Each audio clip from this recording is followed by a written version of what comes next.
এই গল্পটা শুনতে হলে মনটাকে একটু আলগা করে নিন, আর চারপাশটা ফাঁকা আছে তো দেখে নিন।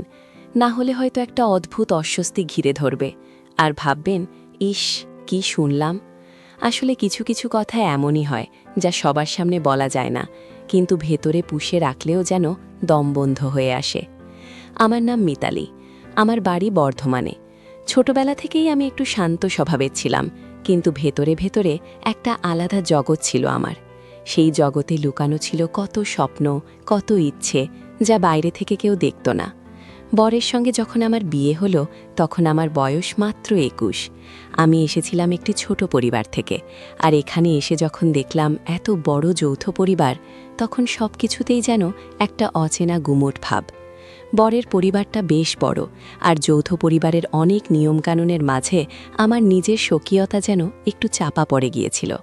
স্বামীর সঙ্গে দূরত্ব না থাকলেও কেমন যেন একটা শূন্যতা অনুভব করতাম। তিনি ব্যস্ত মানুষ, নিজের কাজ নিয়েই বেশিরভাগ সময় কাটাতেন। আমার মনে হতো আমার মনকে পুরোপুরি বুঝতে পারার মতো কেউ যেন নেই। আমি দেখতে কেমন সে কথা বলতে একটু লজ্জা লাগে, কিন্তু অনেকেই বলতো আমার নাকি একটা আকর্ষণীয় গড়ন আছে, যা শাড়িতে আরও বেশি ফুটে ওঠে। সেদিন আমি একটা হালকা বেগুনি রঙের ঢাকাই শাড়ি পরেছিলাম, আঁচলটা আলতো করে কাঁধের ওপর ফেলা, আর চুলগুলোও যেন বিদ্রোহ ঘোষণা করে পিঠের ওপর ছড়িয়েছিল। সেদিন কেন যেন মনে হচ্ছিল সেই দিনটা শুধু অন্যরকম নয়, একটা নতুন কিছুর সূচনা করতে চলেছে। সেই দিনটার কথা ভাবলেই আজও কেমন একটা শিরশিরে অনুভূতি হয়। মনে হয় সময় যদি সেদিন থমকে যেত, তাহলে হয়তো অন্যরকম কিছু ঘটত। আমাদের পরিবারে সবাই হাসি খুশি, কিন্তু কিছু সম্পর্ক আছে যা হাসির আড়ালে গভীর রহস্য লুকিয়ে রাখে। সেসব রহস্যের উন্মোচন কতটা ভয়ঙ্কর হতে পারে তা শুধু ভুক্তভোগীই বোঝে। জীবনের এমন কিছু বাঁক থাকে যেখানে বিবেক আর প্রবৃত্তির যুদ্ধ চলতে থাকে। কখন যে মানুষ নিজের গণ্ডি পেরিয়ে যায় নিজের অজান্তেই, তা সে নিজেও জানতে পারে না। হয়তো এটাই জীবনের সবচেয়ে বড় পরীক্ষা, যেখানে মানুষের আসল পরিচয় বেরিয়ে আসে। সেসব লুকোনো ইচ্ছেরা যখন ডানা মেলে, তখন তাদের বাঁধতে পারা খুব কঠিন। আর বাঁধতে না পারলে যে কি সর্বনাশ হতে পারে, তা গল্পটা শেষ না করলে বুঝতে পারবেন না। তাই বলছি, চ্যানেলটা সাবস্ক্রাইব করে এই অদ্ভুত যাত্রার সঙ্গী হন, আর জানুন আমার সেই গোপন কাহিনীর কথা। আমার স্বামী পেশায় ব্যবসায়ী, বেশিরভাগ সময় তাকে ব্যবসার কাজে বাইরে বাইরে থাকতে হয়। কখনো কলকাতা, কখনো অন্য কোনো জেলা, এমনকি রাজ্যের বাইরেও তাকে যেতে হতো। প্রথম প্রথম খুব মন খারাপ হতো, একা একা লাগত, কিন্তু ধীরে ধীরে সেটাই অভ্যাসে পরিণত হলো। এই অভ্যাসের ফাঁকেই একদিন অদ্ভুত এক সম্পর্ক ডানা মেলতে শুরু করলো। পরিবারের সকলেরই আমার প্রতি স্নেহ ছিল, কিন্তু সেই স্নেহ আর একটি বিশেষ মানুষের স্নেহ ছিল সম্পূর্ণ ভিন্ন। তিনি হলেন আমার দেবরের ছোট ভাই রাহুল। রাহুল তখন সবে কলেজে উঠেছে, চঞ্চল আর প্রাণোচ্ছল এক যুবক। ওর চোখ দুটো ছিল খুব তীক্ষ্ণ, যেন মনের ভেতরটা পর্যন্ত দেখতে পেত।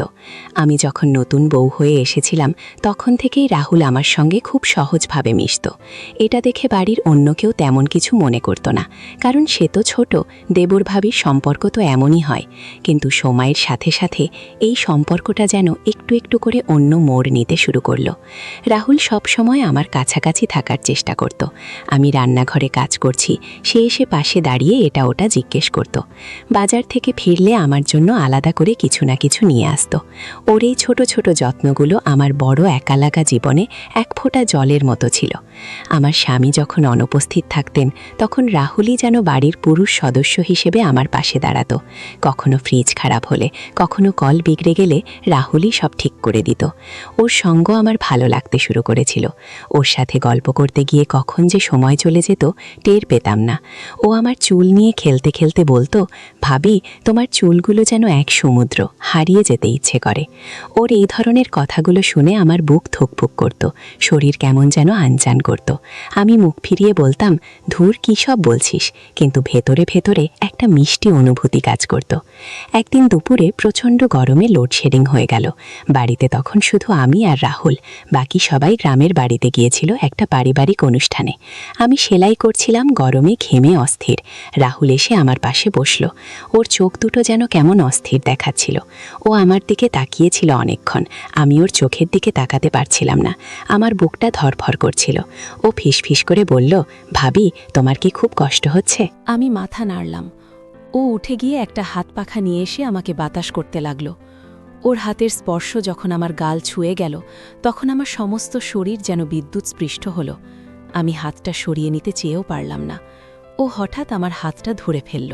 ওর হাতের উষ্ণতা আমার সমস্ত শরীরে ছড়িয়ে পড়ল। আমি চমকে উঠলাম, কিন্তু ওর চোখে তাকিয়ে কোনো বিরক্তি দেখতে পেলাম না, শুধু একরাশ গভীর আবেগ। ও বলল, তোমাকে আমি কতটা ভালোবাসি ভাবি, তুমি কি বোঝো না? আমার শরীর যেন অসাড় হয়ে গেল।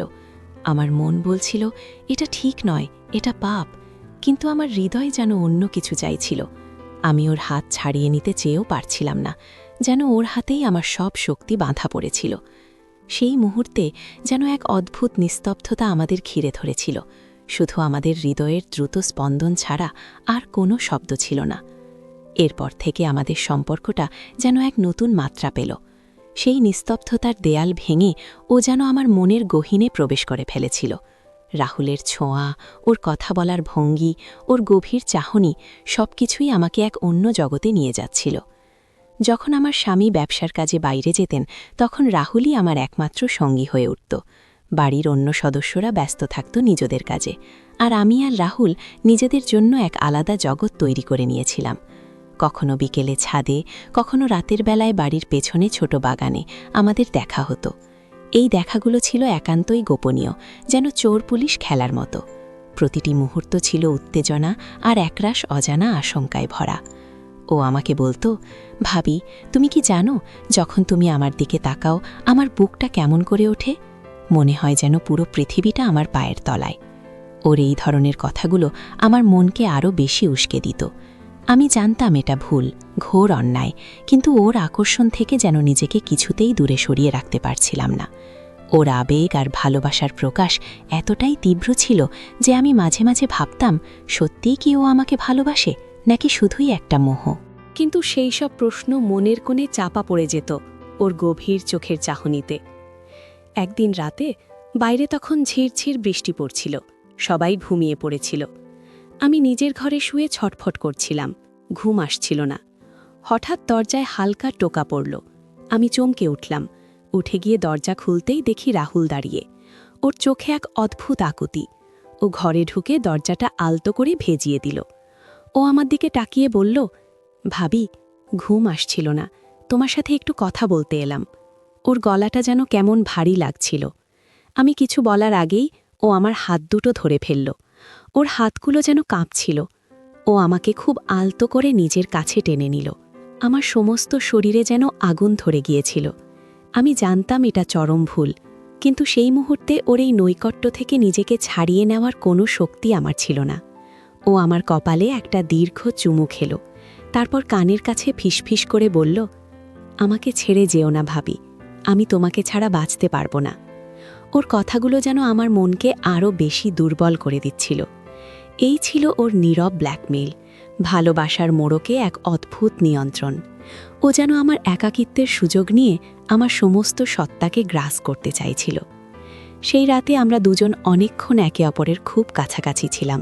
কথার আদান প্রদান সামান্যই, কিন্তু চোখের ভাষা ছিল অনেক গভীর। প্রতিটি শ্বাস প্রশ্বাস, প্রতিটি ছোঁয়া যেন এক নতুন অর্থ বহন করছিল। এইভাবে দিনের পর দিন কেটে যাচ্ছিল। আমি যেন এক অদৃশ্য জালে আটকা পড়েছিলাম। দিনের বেলায় সবার সামনে স্বাভাবিক থাকার অভিনয় করতাম, আর রাতের আধারে আমার আর রাহুলের গোপন সম্পর্ক আরও গভীর হতো। আমার মন অনুশোচনায় পুড়ত, নিজেকে ভীষণ অপরাধী মনে হতো। কিন্তু রাহুলের উপস্থিতি, ওর আবেগপূর্ণ চাহনি, ওর গভীর ভালোবাসা আমার সমস্ত যুক্তিকে যেন ভাসিয়ে নিয়ে যেত। আমি যেন এক ঘোরের মধ্যে দিন কাটাচ্ছিলাম। সবসময় ভয় পেতাম পাছে কেউ জেনে যায়। এই লুকোচুরি খেলাটা আমার মানসিক শান্তি কেড়ে নিয়েছিল। রাতের পর রাত আমার ঘুম আসত না।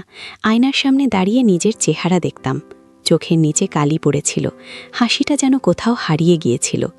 এই সম্পর্কের মূল্য যে এতটা চড়া হবে তা আমি ভাবিনি। কিন্তু একটা সময় আসে যখন সব গোপন সম্পর্কই প্রকাশে আসার উপক্রম করে। একদিন আমার স্বামী অপ্রত্যাশিতভাবে বাড়ি ফিরে এলেন। তার আসার কথা ছিল আরও 2 দিন পর। আমি তখন রান্নাঘরে কাজ করছিলাম, আর রাহুল আমার পাশেই দাঁড়িয়ে হাসি মুখে গল্প করছিল। হঠাৎ আমার স্বামী দরজার সামনে এসে দাঁড়ালেন। তার চোখে এক গভীর অবিশ্বাস আর জিজ্ঞাসা। আমি ভয়ে জমে গেলাম। রাহুলের মুখটাও ফ্যাকাশে হয়ে গেল।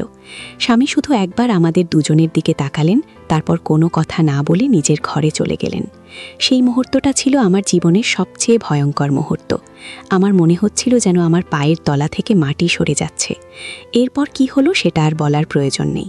আমার স্বামী চুপচাপ সবকিছু দেখতেন, কিন্তু কিছু বলতেন না। এটাই ছিল সবচেয়ে ভয়ঙ্কর। ধীরে ধীরে তিনি আমার থেকে, পরিবার থেকে দূরে চলে যেতে লাগলেন। আমাদের সম্পর্কটা ভেঙে গেল।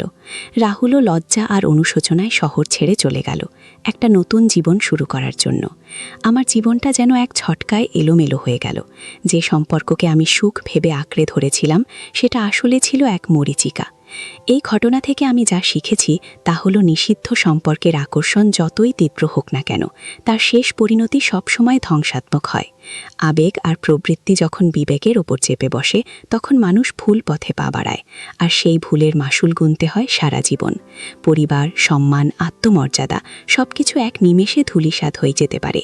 জীবনে চলার পথে অনেক প্রলোভন আসে, কিন্তু নিজেদের নৈতিকতা আর মূল্যবোধকে আঁকড়ে ধরে রাখাই আসল কাজ।